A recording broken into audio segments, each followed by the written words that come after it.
नमस्कार, मैं हूं विवेक और आप देख रहे हैं आपकी आवाज़। तो आज बात करते हैं उत्तर प्रदेश की राजनीति की। उत्तर प्रदेश की राजनीति से उठते हुए धुएं से अंदाज़ा लगाया जा सकता है कि उत्तर प्रदेश की राजनीति में कुछ न कुछ ज़रूर सुलग रहा है। अच्छा, पिछले दिनों से कई खबरें बाहर आती रहीं और भारतीय जनता पार्टी खासतौर से उत्तर प्रदेश में फूट की खबरें बाहर आती रहीं।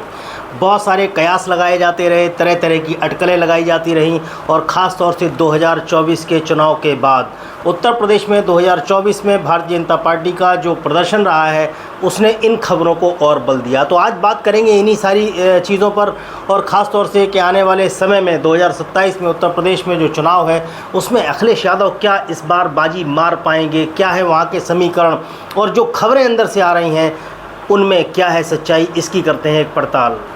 तो उत्तर प्रदेश में दो खेमे साफ साफ देखे जा सकते हैं, जिसमें एक खेमा मुख्यमंत्री योगी आदित्यनाथ जी का है और दूसरा खेमा है उप मुख्यमंत्री केशव प्रसाद मौर्य का। ये लड़ाई आज की नहीं है, लड़ाई है 2017 की।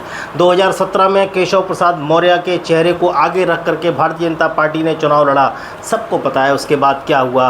तल्खियाँ बढ़ती चली गईं योगी आदित्यनाथ के साथ केशव प्रसाद मौर्य की। क्यों?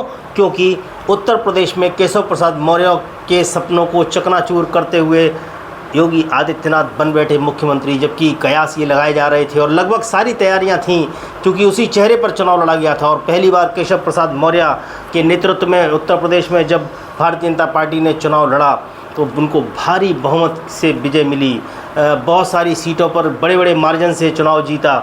और कह सकते हैं 2017 के उस चुनाव में जिसमें केशव प्रसाद मौर्य ने लीड ली थी या कहें उसका नेतृत्व किया था पूरे चुनाव कैंपेन का, वो चेहरे थे, हिस्सा थे, उसमें योगी आदित्यनाथ, जी हाँ, 400 में से 312 सीटें जीतने में भारतीय जनता पार्टी कामयाब रही। इतना प्रचंड बहुमत, एक तरफा विजय, जबकि अखिलेश यादव अपने काम के दम पर चुनाव लड़ रहे थे और उनका एक स्लोगन था, काम बोलता है।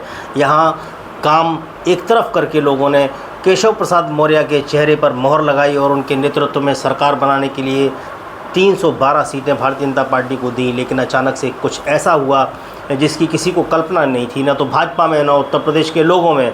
अचानक से योगी आदित्यनाथ बाहर आते हैं और उनको मुख्यमंत्री पद की शपथ दिलाई जाती है और यहाँ से झगड़ा चालू होता है केशव प्रसाद मौर्य और योगी आदित्यनाथ का। लेकिन ये बहुत दिनों तक दबा रहा, केशव प्रसाद मौर्य कुछ कर नहीं सकते थे और योगी आदित्यनाथ मुख्यमंत्री बन गए थे। अंदर अंदर ये केशव प्रसाद मौर्य को 2017 से 2020 के बीच बहुत असंतोष बढ़ता चला गया योगी आदित्यनाथ के खिलाफ। लेकिन 2022 के चुनाव में फिर असंतोष होने के बावजूद भी भारतीय जनता पार्टी ने अपनी सरकार बनाई। लेकिन एक घटना घटी, उप मुख्यमंत्री और भारतीय जनता पार्टी का वो चेहरा जिसने 2017 में पार्टी को जीत दिलाई थी, यानी मैं बात कर रहा हूँ डिप्टी सीएम केशव प्रसाद मौर्य की। सिराथू से वो खुद अपना चुनाव हार गए, पल्लवी पटेल ने उनको चुनाव हरा दिया और उनके समर्थकों का कहना तो ये था कि भाजपा की अंदरूनी कलह के चलते उनके खिलाफ एक बड़ी साजिश की गई और चूँकि वो तल्खियाँ जग जाहिर हो चुकी थी मुख्यमंत्री योगी आदित्यनाथ के बीच और केशव प्रसाद मौर्य के बीच, कहते हैं कि इसी को लेकर के एक लामबंदी की गई और केशव प्रसाद मौर्य को चुनाव हरा दिया गया, ऐसा उनके समर्थकों का दावा है। कितनी सच्चाई है इसको कहा नहीं जा सकता, लेकिन ये तल्खियाँ उसके बाद और बढ़ती गईं। केशव प्रसाद मौर्य चूँकि चुनाव हार चुके थे 2022 के चुनाव में, उनका कोई दावा बनता नहीं था, फिर भी उनको डिप्टी सीएम बनाया गया विधान परिषद भेज करके। वहाँ से फिर उन्होंने एक लामबंदी शुरू की और होते होते ये हुआ कि तमाम सारे विधायकों में अंदर अंदर मुख्यमंत्री योगी आदित्यनाथ के खिलाफ असंतोष बढ़ता गया। यहाँ तक कि लगभग 150 और पौने 200 के करीब सांसदों ने गाज़ियाबाद के विधायक नंदकिशोर गुर्जर, जो एक अलग फ्रंट खोले हुए हैं, वो योगी आदित्यनाथ के खिलाफ अलग बयानबाजी के लिए जाने जाते हैं और उनका विरोध करने के लिए जाने जाते हैं। कई बार ऐसा हुआ कि इसमें केंद्रीय नेतृत्व को हस्तक्षेप करना पड़ा, पंचायतें करानी पड़ी। लेकिन जब मैं यहाँ आपको बता दूं कि ये सब चीज़ें तो पब्लिक डोमेन में है, ये सब आपने देखा होगा, लेकिन मैं कुछ और बात करने जा रहा हूँ। मैं आपको बताऊँगा कि ये तल्खियाँ वाकई में अंदर अंदर कितनी गहरी हैं जिसका अंदाज़ा नहीं होगा। हमारे साथियों ने इसका इन्वेस्टिगेशन किया, उसमें जो चीज़ें निकल कर के आई उसका जिक्र मैं करूँगा। लेकिन अभी मैं आपको बता दूँ कि नंदकिशोर गुर्जर एक अलग फ्रंट खोले हुए हैं, केशव प्रसाद मौर्य एक अलग फ्रंट खोले हुए, और यहाँ तक जैसा मैंने पहले बताया कि 150 से पौने 200 के करीब विधायकों ने मुख्यमंत्री योगी आदित्यनाथ के खिलाफ धरना दे दिया विधानसभा में। विधानसभा के बाहर 150 से पौने 200 विधायकों ने धरना दिया मुख्यमंत्री योगी आदित्यनाथ के खिलाफ। केंद्रीय नेतृत्व ने इसमें हस्तक्षेप किया और मामला ठंडे बस्ते में चला गया। लेकिन 2024 के लोकसभा चुनाव के बाद उत्तर प्रदेश में जो कुछ हुआ उसकी कल्पना भी किसी को नहीं थी। ये बात अलग है कि हमारी आपकी आवाज़ की टीम ने इसको भांप लिया था और हमारे जो वीडियोस पहले पड़े हुए हैं यूपी का विश्लेषण जिसमें किया गया है, एक एक सीट का एनालिसिस जिसमें किया गया और कहा गया था कि चौंकाने वाले परिणाम आने वाले उत्तर प्रदेश में, जिसकी कल्पना शायद समाजवादी पार्टी को भी नहीं थी और ऐसे परिणाम आए।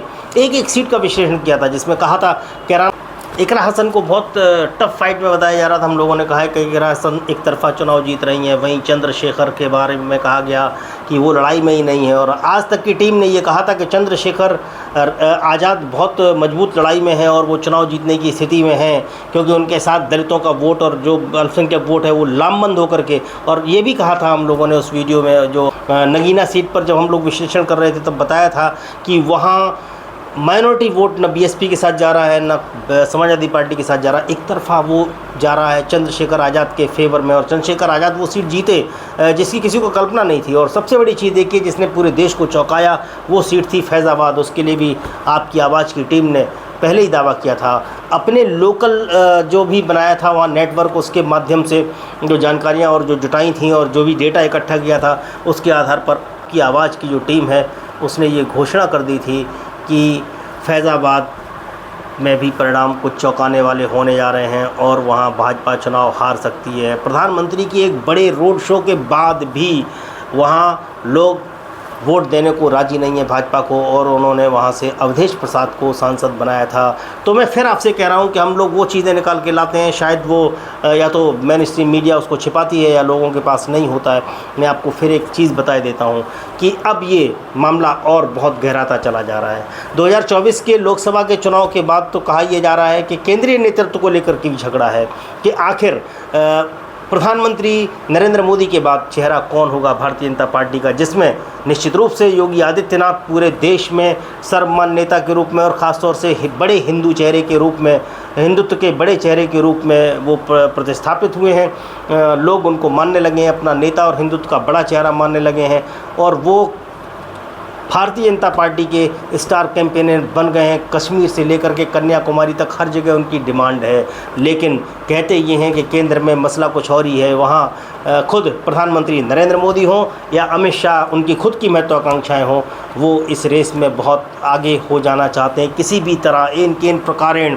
इसीलिए वो उत्तर प्रदेश की राजनीति में विशेष दिलचस्पी भी रखते हैं। ऐसा कहा जाता है कि वो योगी आदित्यनाथ को ठिकाने लगा करके राजनीतिक रूप से वो केंद्र में ला करके कमज़ोर करने की स्थिति बनाने का प्रयास कर रहे हैं और उसके लिए वो एक फिर से मौर्य के रूप में इस्तेमाल कर रहे हैं केशव प्रसाद मौर्य को। यहाँ मैं आपको ये बता देता हूँ कि तल्खियाँ और ज़्यादा कैसे बढ़ती जा रही हैं, इसके प्रमाण क्या हैं। तो इसका पहला प्रमाण मैं आपको बताऊँ कि अभी उत्तर प्रदेश में जो आरक्षी भर्ती हुई थी, आरक्षियों की भर्ती हुई थी, उसके प्रमाण पत्र बांटने के लिए अमित शाह लखनऊ गए थे और उन्होंने मंच से योगी आदित्यनाथ को तारीफ़ की, उनके शासन की तारीफ़ की। लेकिन साथ ही उन्होंने एक बड़ा संकेत देते हुए उप मुख्यमंत्री केशव प्रसाद मौर्य को अपना मित्र बताया। उन्होंने कहा कि हमारे मित्र केशव प्रसाद मौर्य, इसका मायने क्या है? केशव प्रसाद मौर्य उत्तर प्रदेश के उप मुख्यमंत्री हैं, पार्टी में बहुत जूनियर हैं अमित शाह को देखते हुए। लेकिन अमित शाह का एक इशारा करना कि हमारे मित्र केशव प्रसाद मौर्य बहुत कुछ कहता है। लेकिन इतना ही नहीं है, मैं आपको और बता दूं जिससे ये मजबूत होगा आपका जो विश्वास है कि भारतीय जनता पार्टी के अंदर सब कुछ ठीक नहीं चल रहा है। उसको जानने के लिए अचानक से हमारी टीम ने जब खंगालने का प्रयास किया कुछ सोशल मीडिया के पेजेस को, तो केशव प्रसाद मौर्य के ट्विटर हैंडल को जब देख रहे थे तो देख करके ये बड़ी हैरानी हुई कि उत्तर प्रदेश के मुख्यमंत्री योगी आदित्यनाथ का न तो कोई पोस्ट या वीडियो शेयर किया गया, इतना ही नहीं, मुख्यमंत्री का कोई भी पोस्टर या कोई भी बैकग्राउंड वाला फ़ोटो केशव प्रसाद मौर्य की वॉल पर आपको नहीं मिलेगा। केशव प्रसाद मौर्य के पर्सनल ट्विटर हैंडल पर, जो उनका ऑफिशियल ट्विटर हैंडल है, उसमें योगी आदित्यनाथ पूरी तरह से गायब हैं। देखिए ये फ़ोटो मैं आपको दिखाता हूँ, ये कालिदास मार्ग का फ़ोटो है, केशव प्रसाद मौर्य का ऑफिस का जो फ़ोटो है। इसमें आप देखेंगे राष्ट्रपति द्रौपदी मुर्मू है, प्रधानमंत्री जी का फ़ोटो है, इसमें गृह मंत्री अमित शाह का फ़ोटो है। लेकिन मुख्यमंत्री योगी आदित्यनाथ का फ़ोटो नहीं है। इसका मतलब अंदर अंदर तल्खियाँ चल रही हैं, ऊपर से कहीं हवा भी मिल रही है। और यही कारण है कि बहुत सारी कैबिनेट मीटिंग में जब मन होता है तब डिप्टी सीएम जाते हैं, जब मन नहीं होता है तब डिप्टी सीएम नहीं जाते हैं। और हालत ये है कि प्रशासनिक दखलंदाजी में डिप्टी सीएम केशव प्रसाद मौर्य के हाथों को बिल्कुल काट दिया गया है। उनकी तल्खियाँ अपनी तरफ, योगी आदित्यनाथ अपनी तरफ से तलवार भाज रहे हैं, डिप्टी सीएम केशव प्रसाद मौर्य अपनी तरफ से तलवार भाज रहे हैं। यानी कह सकते हैं कि इस समय उत्तर प्रदेश में बीजेपी दो फाड़ है। अब सवाल ये उठता है, क्या अखिलेश यादव इसका फ़ायदा ले पाएंगे? भारतीय जनता पार्टी की चुनावी तैयारियां भी बहुत चौंकाने वाली हैं। अखिलेश यादव के लिए क्या संभावनाएं बनने वाली हैं, इस पर बात करेंगे अगले कार्यक्रम में। आज के लिए इतना ही, मुझे दीजिए आज्ञा, फिर मिलेंगे, तब तक के लिए नमस्कार।